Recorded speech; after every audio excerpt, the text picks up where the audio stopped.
Good afternoon. Thanks for turning up and making it down into the underground forward dungeon. You'll be pleased to know that we're not here today to announce David's new fitness DVD, reality TV program, iPhone app, clothing range, or anything else. We're actually here today to talk about David's comeback at the Manchester Arena, a superb venue, on June 29th. Against an opponent that I'm yet to secure, who will be highly ranked. Last year, David made his first comeback against Chisora, one that he felt he had to do to settle a score. He did so with a fantastic fifth round knockout. Since then, he and I have both sat and waited to see if the Klitschko's will be interested in another fight with David. In absence of any communication from their side, or any willing from their side, David decided that he doesn't want to sit around anymore, twiddling his thumbs and making fitness DVDs. He wants to be a fighter again. He wants to fight twice this year against highly ranked contenders to put himself in an unavoidable position to be the mandatory challenger and contender to one of the brothers. He's not waiting anymore, he's going to fight his way into position. That's enough from me. Thank you for attending, and I'll pass over to David. Hey guys, thanks for coming down today. I think Adam hit all the points there. I want that heavyweight title back. I want to be the heavyweight champion again. I was hoping that Vitali would be a man of his word and fight me after I did what he and his team asked me to do, fight Chisora to win the fights at Vitali. That obviously didn't happen. He chose Manuel Char over myself. I believe my performance against Chisora wasn't what they were wanting. They were hoping for a tough fight, you know. But I made a pretty short work of that, knowing I'd do that. And here we are today. We've been sitting around, you know. I've been obviously busy doing what I'm doing, but you know, waiting for the phone to ring from Team Klitschko. But that hasn't happened. We've sent some, you know, made some phone calls, sent some emails, but it's fell on deaf ears. You know, they haven't even sent back saying, no, David, thank you for asking, but we don't want to fight you. There's been absolutely no communication. So I believe, you know, they've got their strategy, their path. It doesn't include me in this year. So instead of sitting around waiting a whole another year, I want to get back in there. And the Manchester Arena is a venue which, you know, I've had great nights at. You know, John Ruiz, Audley Harrison, my two heavyweight title defences. We're both at the Manchester Arena, and you know, packed out house for both of them, and it was they were great nights. So I want some of that. I want some of that again. The fans all over the world, wherever I travel to, people want to see me back in the ring. They say, when you back? When can you see you back in the ring, brand new haymakers? Well, June 29th, they'll be able to see me there, and I'm happy to be back. I'm happy to be back in proper training. And I want that heavyweight title back, and I will get it. You know, whenever I've set a target for myself, I've always achieved it in life, and this situation is going to be no different. You know, we've got two heavyweight champions who both don't look very interested in fighting me. They're fighting other guys who I believe are, you know, inferior to myself, who don't have the name brand that I bring, don't have the viewing figures that I bring, and money. So that tells you that, you know, it tells you, in my opinion, what they're in this game for. But, you know, good luck to them. They're both great champions, and I want to put myself in a position to take that title. And I'm happy where I am, and I'm really looking forward to getting back in there and put on a great fight for the British fans. There you go. And brief. Tickets for June 29th are on sale as of now from the website, eventing.co.uk. Open to the floor now. Any questions for David? David, you say it's possible opponents for your forthcoming? Pardon? Possible opponents, I'll leave that to Adam. There's five that I'm talking to at the moment. All of them ranked in the top 15, 4 of them unbeaten. It'll be someone who will, ideally, our styles will gel. I want someone who's going to throw punches. I don't want to go out there against someone very defensive. I want to get out there and put on a good show. And I'll leave that down to Adam to get the right guy in. Will you be promoting it, David? Yes, Haymaker Promotions will be promoting the event. Who TV do it? No, there's no TV partners. I'm sure that somebody will broadcast it, but the most important thing for us was to secure the venue, now get the opponent, and for David to fight. He's had a lot of fans over the last year borderline harassing him to fight again, and I get some of it as well. And he's made the decision. He's waited around. He's been champion, and he's got that celebrity status. But now he wants to be a fighter, and as his coach, I'm excited about that. So as long as we've got the venue, the crowd, and an opponent, we're happy. Are any of those 5 opponents you're talking to British fighters, Adam? No.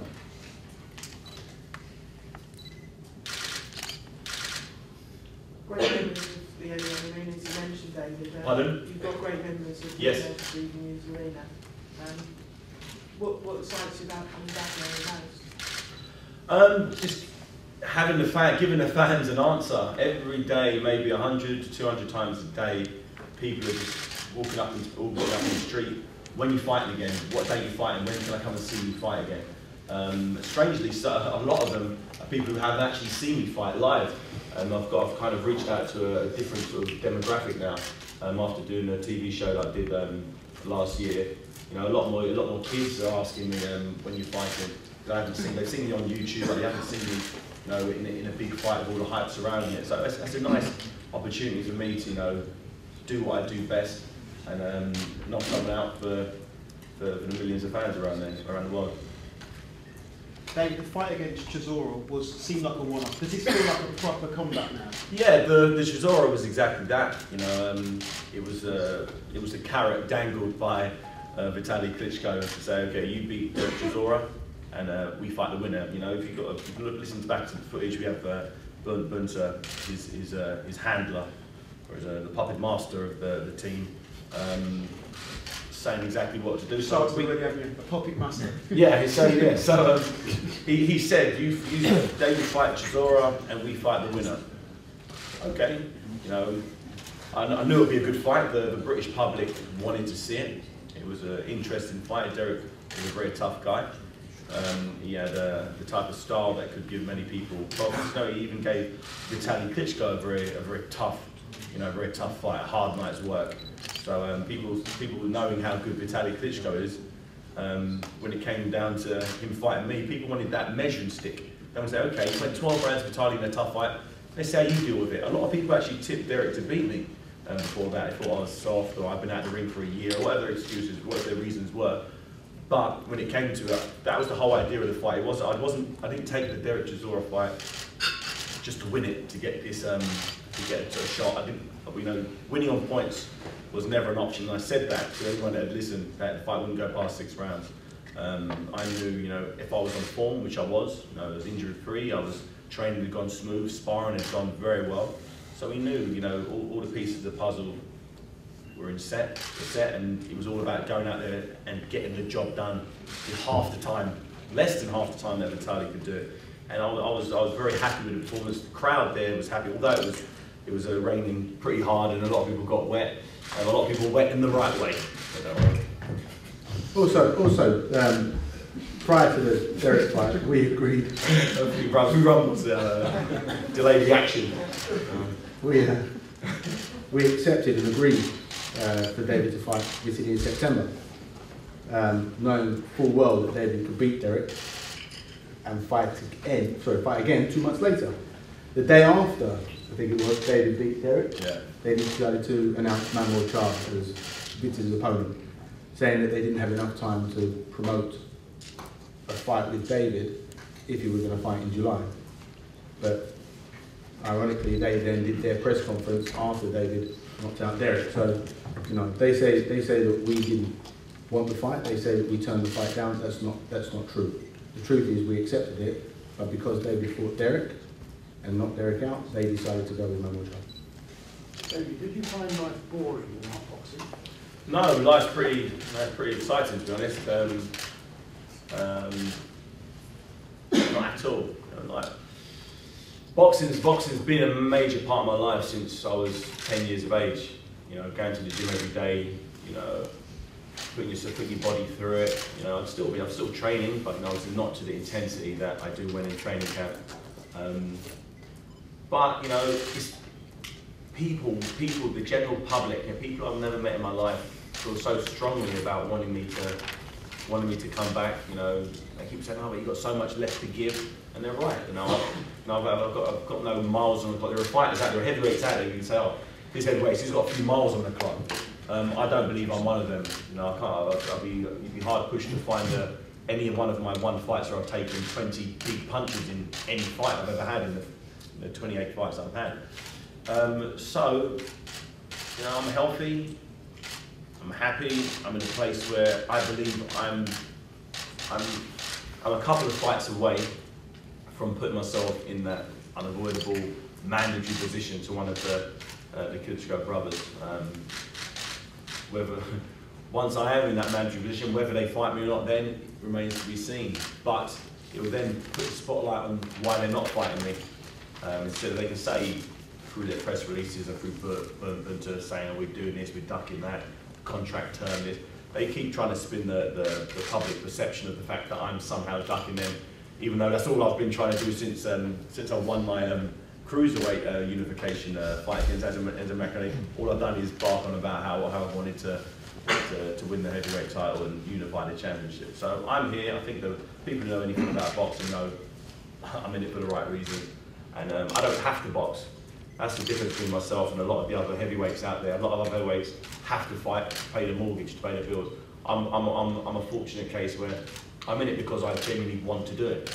You know, I don't need to do it. I want to win that title back, and I think it's a position that, you know, I'm very comfortable with and happy, and I'm willing to put my body through the pain of a hard training camp to secure this fight. What's your gut feeling about Vitaly Klitschko? Do you think he wants to box again? I think he wants to fight me, but I think the people around him don't. I think his coach, I know for a fact his coach doesn't want him to fight me.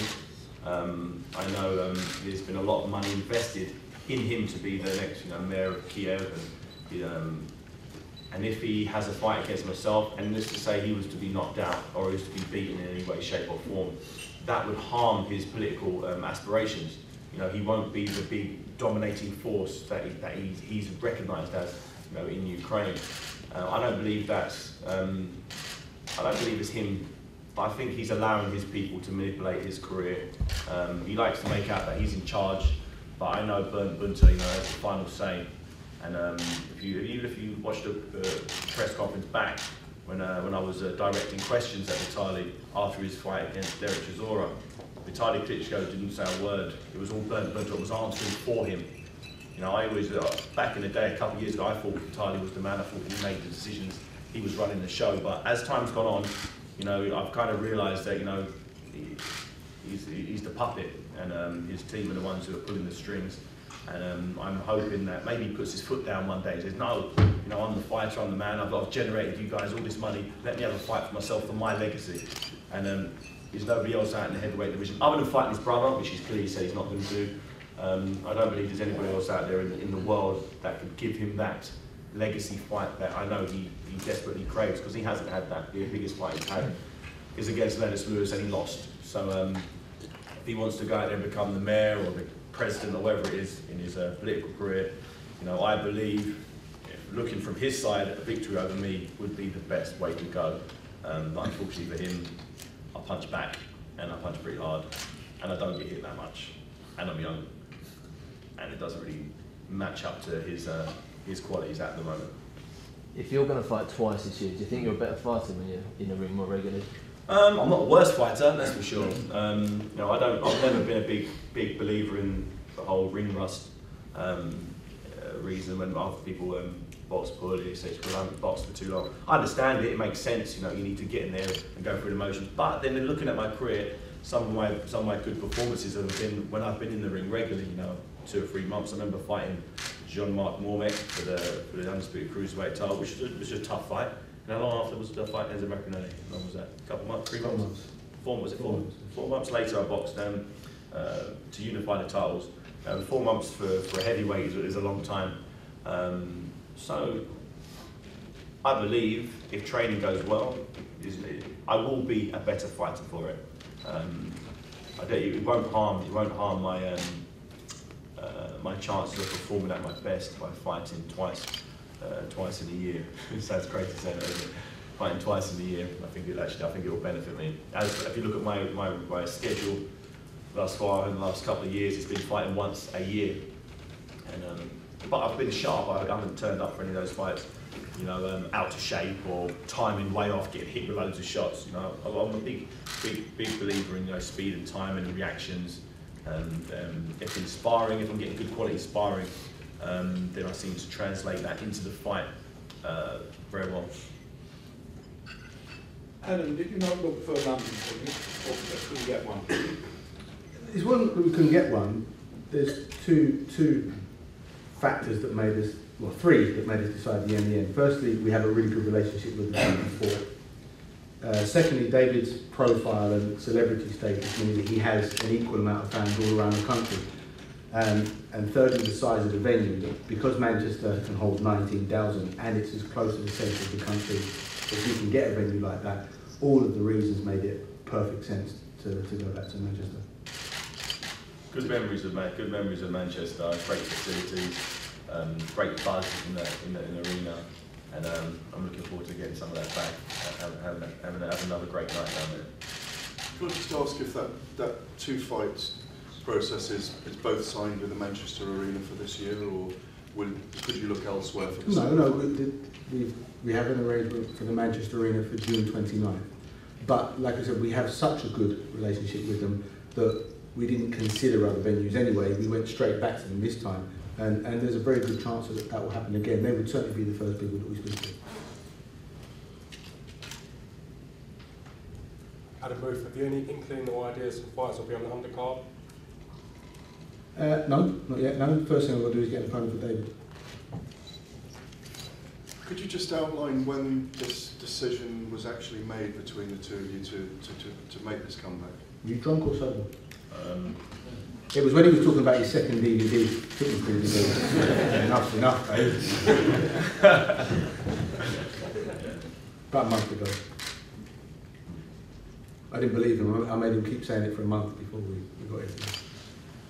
I think it was when the reality of the fact that entirely lack of communication. You send someone an email in the past, whether it's that they've taken pleasure in saying, no, we don't want to do this, we're K2, we did it. They love that bubble. When you get nothing back whatsoever, okay, they don't want to show their hand whatsoever. So why wait around and stagnate? You don't have to. When there are plenty of heavyweights willing to be beaten up, but they may go.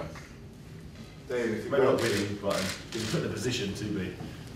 If it goes your way and you get the fight that you want and you win, how long do you see yourself in the game? Until I win the title. I believe if the fight doesn't, if I can't get myself into a mandatory position, you know, this year, I'll be surprised by one of the governing bodies. I'll be very surprised, and if I do become mandatory, I believe next year, I've set myself at 2014. Realistically, ideally, if the fight happens later in the year, great. But you know, you can't rely on someone just giving you a shot, particularly when you know I've had the form I've had of late. No champion, or particularly the Klitschko's, want to just free up the opportunity. I'd rather fight someone like whoever he's fighting. Who's he fighting next? Which one? Vladimir. Vladimir's fighting a guy who was a sparring partner, I think. Oh, what's his name? Never heard of him before. Francisco Pineda. Pardon? Francisco Pineda. There you go. There you go. French You just international Googled that, didn't you? You just Googled it. You have to see a burning man. You Googled it. Anyway, so they'll rather fight guys like that who you've got to Google to find out who the guy is. Is that one of his sparring partners? It was one of the sparring partners, yeah. But it's easy, mate. It's easy money. It's easy money for them. I understand why they're doing it. It's just a shame that the RTL don't put their foot down and say, "Come on, guys, give us some value for money here." But obviously they don't, and they're happy with Klitschko sort of churning out the usual stuff they do. But this heavyweight boxing and heavyweight championship boxing should be exciting and it should be fun. That's what it's got to be, exciting and fun, not controlling and dull and predictable. The one thing David has brought to the table and is going to bring to the table again is being a fun fighter to watch, who definitely delivers excitement because he can bang hard. Earlier, filth. You know, he's gutted, like I am, about the way that he performed against Vladimir. And he knows that he's so much of a better fighter than that, and he's proved he's a much better fighter than that throughout his career, fighting in different styles, taking risks constantly, and delivering a very high knockout percentage. I don't know a heavyweight ranked in the top 10 that has a better knockout ratio than David. A couple, but they haven't really fought anyone. Then you know. Champions. Champions, okay. It's going to be fun, it's going to be exciting. I wanted him to retire at 30, he did. He then retired at 31. What's the maximum amount of comeback to fighters made? If he doesn't get a shot at Klitschko, maybe you can go for that one. David, you allowed yourself to think that if you'd done this in the first place after you'd lost to Vladimir, that you could be here already? If you'd gone the mandatory route straight away afterwards? Possibly. You know, you never know. But remember, Bunter said in front of you guys, I tell you what, okay. Fight Derek, the winner can fight Vitaly. If I would have taken a fight against someone else, guaranteed they would have said, right then, we wanted to fight you, but now you're booked to fight this guy, so we're going another route. He clearly doesn't want to fight us, because we said fight to Chisora, and we fight the winner, now he's fighting this guy. You can see he's ducking us, or something. They'd have done some sort of spin that a few idiot journalists would have kind of jumped on top of and said, yeah, see, David's running, something along their lines. So I didn't fight anybody. I waited for the phone to ring, which it didn't, and I realised, after a year, years is a long enough time to wait for someone not to phone you. Is there a burning desire to get back in there with Vladimir though? Yeah, of course there is. There has been since straight away. I know what I'm capable of. I'm in there every day. I know what I've watched back my sparring. I've watched my fights. I know what I'm capable of. And occasionally, fighters underachieve. Sometimes I don't perform at their maximum. No, it's one of those nights. Very, very rarely does that happen with me. And I never anticipate having a bad night and not getting it right. But it happens. And once you accept it, embrace it, and make sure it doesn't happen again. And that's the mindset I'm in. Make sure whatever wrongs need to be righted. And that's what I've done. And you'll see. You saw in the Chisora fight. That was the old haymaker, as everyone was saying, was back. And you'll see once again whoever the unlucky soul is that's going to be left in the ring with me on that first bell in the Manchester Arena. You'll see some more of that magic. Any more questions? Thank you for that. What we'll do now is I'll speak to John and Elliot, and we'll arrange firstly the Nationals of Dailies, and then we'll get the Sundays, and we'll sit down and do. David will spend time with all of you. If you want the interview, if you're patient, we'll make sure that you do everybody. We've just got to organise it in the right manner. Thanks very much.